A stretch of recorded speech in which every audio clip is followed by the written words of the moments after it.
Menteri rang baka jylla Conrad ke sangba, ula pentep apa yang dorbar mentah kesngi. Bakumbah nyopua jarngot manus Snem ki Samla, kimi Thymmai ban watkam. Haba benrap ya kejubab Menteri ketena jeliaka uba Shakler Wajri, halor ka jingkeli ke belawan rau MLA ke Mauplang, uba abiyon Matthew Kurba. Conrad bloong ba kinuan lai pusangut ki nonghi kai jiet kam ya ki Samla, niki career advisor, ki belap ha Shakeleng ki jaka, ha ka jylla bani kai ki Samla ban jiet, bat ban penkre ban yakhun niki jat kam ba per.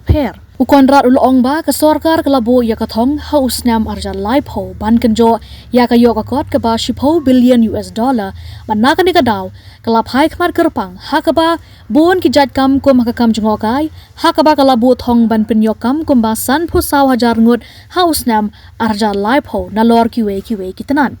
Ka Meghalaya State Skill Development Society kalale ka benta banikai ki Samla hagi jat kam ba per. Karkum ka jengong Menteri rangba ka kam sorkar ka lait tang na ki pho Hajar ha ka Snem bat kam la ban ka jetlut iki Samla wat kam bat ka don kam bakin penkre bat ban la ban trei ha ki company ki kam shimet bat ban seng ya ka kam la jong. Mr. Speaker, sir, in fact, this is a very important initiative. We embarked upon this initiative earlier during our time. We call it earlier Chief Minister's Career Guidance and Career Counseling. Now, it will be important for the House to know whether there is a structure laid down at different levels, because the question of access comes to the main constraint for the youth to have access to this opportunity. So, how is the structure laid down across the state? So, structure, sir. Speaker, as it is a very important aspect and an aspect that is obviously linked with the youth of our state, I would like to take this opportunity to clarify some points on this, sir. Sir, number one, in the past, there have been different kind of career programs that have taken place. And these happened at different levels. Sometimes the deputy commissioner used to conduct a one-day counseling session. Sometimes a particular college or university or school used to conduct it. Sometimes a locality used to do it. And they used to seek support from the government. And as mentioned by Leader of Opposition, that some structure was targeted in the past. But we realized that it was not having the desired impact. And hence, we have, as correctly mentioned by the Leader of Opposition, we have structured this entire process now. And we have connected the skill development or the MSSDS and connected the skill training program, and wherever the training programs are being conducted, this is where these 34 career advisors have been placed. And as the skilling, or rather before the skilling takes place, these career advisors then talk to these youngsters who come in and understand what are their desires, what are the skills that they have.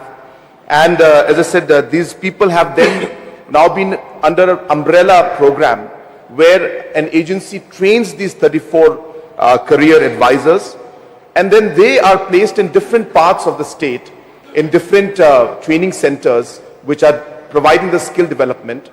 And based on that, as I said, the career guidance is given to them. And as we move forward, so this is a structured approach which the Leader of Opposition was referring to. So we have come to that kind of a structure now.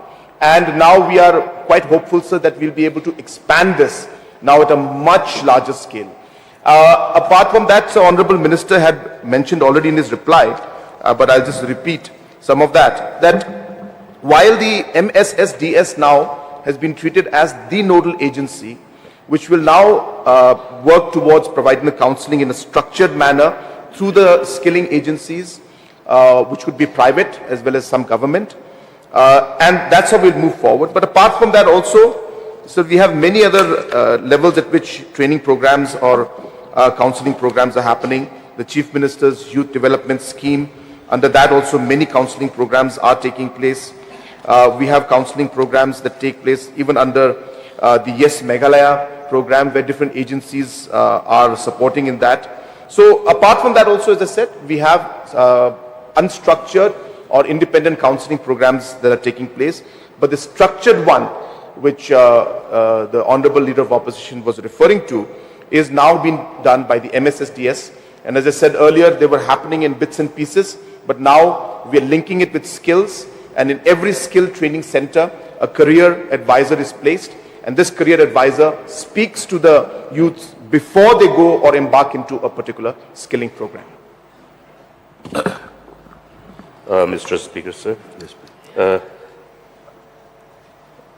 I'd like to thank the Chief Minister for enlightening.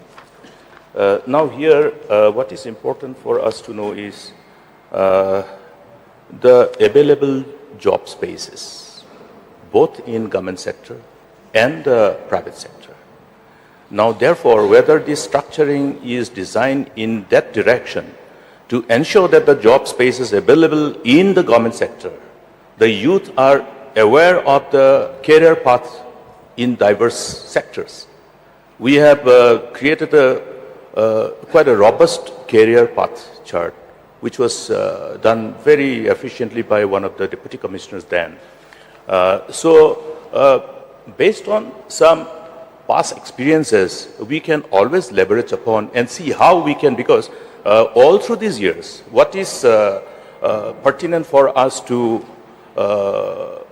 be focused on is the job spaces available in the government sector outside the state government, meaning different departments, different agencies, different public sectors, organizations under the government of India, including the defense. So these are the things which I would like to know, whether the structuring has been designed to achieve that kind of objective, so that the youth will be aware of the job spaces available in the diverse field, both in the private sector and the government sector.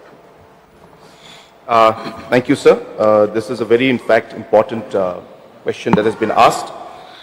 Sir, I will just take a minute to reply to that. Sir, as you will recall, even in the last budget and even the previous budget, I had shared the Vision 2030 of the government of Meghalaya, the MDA government.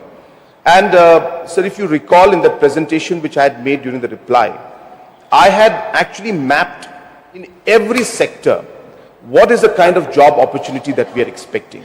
So we had put a target that we should be at a 10 billion in 2028 and a 16 billion in 2032. And then we had broken down that target into a specific sector-wise, that in tourism, how much we will achieve, in IT, how we will achieve, in agriculture, food processing, how much we will achieve. And in all those sectors, what is the investment that will be required from the government side and private sector to be mobilized to be able to achieve that growth in that sector was then identified, and we have worked out the whole thing. So to answer to the Honorable Leader of Opposition's question, is that so in each sector, in tourism sector, for example, we expect about 54,000 jobs to be required. And in each of these 54,000 jobs, whether the areas of, say, we require, say, for the hotels, people to work, because we'll be having, say, about 8 5-star hotels we expect in the next 3 to 4 years to come up. So how much manpower will be required for those? We require how many drivers to be having because we expect certain number of tourists coming in. So just to give an example of the tourism sector. So like that, sir, we have broken up every department into the growth that we expect, the investment needed to be made by private and government, and the jobs to be created out of that. And then we have mapped it with this MSSDS to then provide that skilling and training. And then the career counselors are now mapping and guiding the children and telling them that, look, this is what's going to happen in tourism. So we do require in about 3 years' time, we'll require more chefs, we'll require more normal day-to-day workers in the hotels. So this is exactly what we're doing, sir. And as I said, when we talk of Mission 10, I only talk of the 10 billion. But this 10 billion, as I said, has been broken into exactly what the Honorable Leader of Opposition has said. And today we have more or less a rough idea of all the kind of jobs that will be required, that will be coming up in the next 3 years to even the next 10 years. And obviously it's a government sector also we are mapping in the same line. Mr. Speaker, sir, we had the privilege of actually watching the whole presentation. We have been enlightened by that. We appreciate the measures. But what is important here is that inherently the youth of the state are looking for spaces of jobs in the government sector. We are happy that today youth are looking at the job spaces in private sector. As we proceed further, as we evolve in our approach to somehow looking at the available opportunities, things will happen. But then at the same time, we did look at the spaces, particularly in the defense, in the army, huge spaces of job available for our tribals. Now, what is the main bottleneck for the youth is that they require hand-holding and counseling before the recruitment. So we did some of them in fact, the defense authorities were quite prompt enough to respond to the request of the government, and then we did it across some of the districts. So these are areas we appreciate the effort of the government to create job spaces in the private sector, but the importance of enabling our youth to take advantage of the job spaces available in government sector across the state and across the country. That is what is required to be done, and I hope that at least this will be somehow integrated in a manner that they have then choice whether the youth would like to opt for the private sector or the government sector. Yes, sir. Thank you once again, sir, for the question. And as correctly mentioned, that in this entire career programs that we are organizing, so there are a list of domains and areas which we work on. And as mentioned by the Honorable Leader of Opposition, so defense services, banking and finance, education and training, healthcare, engineering, IT, even politics, public service, sports, architecture, tourism. So like that, sir, 25 domains have been identified, and obviously we guide them in those areas, and we do look at ensuring that guidance is given to them even when it comes to the government service. So therefore it's all part of it. But sir, I do take this opportunity to also again mention to the House and to the citizens at large that we do roughly, on a rough estimate, depending on the particular year, about an average of about 70,000 people are being eligible to join the workforce every year, 70,000. And this is year on year, sir. And therefore, when you look at the kind of government jobs that are available, roughly, right now, sir, we are doing a recruitment of close to about 7,000 vacancies, which have been there for the last 20 years. All of that is being covered, and about 7,000 vacancies are being, recruitment processes going on in one board or the other. But on an average, sir, on an annual basis, again, depending on the retirements that take place, not more than 2,000 posts. So maybe even if you include all the other casual posts, maybe not more than 2,500 posts will be available at the government level for our youngsters. So it's quite limited compared to a workforce of 70,000 plus people who will be joining or eligible to join the workforce every year. So there is a deficit of about 67,500 jobs for us, and that is really the challenge that we faced. And that's where we came out with this entire idea of ensuring that this growth story must be linked to job creation, and private sector will have to play a very crucial role.